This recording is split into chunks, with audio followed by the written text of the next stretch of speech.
পিরোজপুর জেলার প্রাণকেন্দ্র দিয়ে বয়ে চলা বলেশ্বর নদীর ওপর দাঁড়িয়ে আছে একটি গুরুত্বপূর্ণ সেতু। এই সেতুর নিচ দিয়ে ধীর গতিতে এগিয়ে যাচ্ছে যাত্রীবাহী লঞ্চ, যেন নদীর বুক চিরে মানুষের জীবনযাত্রাকে এগিয়ে নিয়ে যাচ্ছে।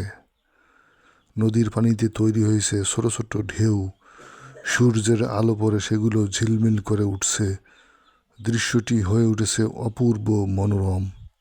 নদীর দুই পারে চোখে পড়ে জনবসতি, যেখানে মানুষের দৈনন্দিন জীবন নদীর সাথেই ওতপ্রোতভাবে জড়িত।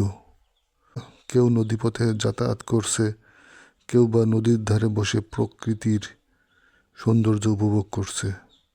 সেতু, লঞ্চ আর নদী, এই তিনের সম্মেলনে বলেশ্বর নদী আজ শুধু যোগাযোগের মাধ্যম নয়, বরং পিরোজপুর জেলার এক জীবন্ত সৌন্দর্যের প্রতীক হয়ে উঠেছে। ধন্যবাদ।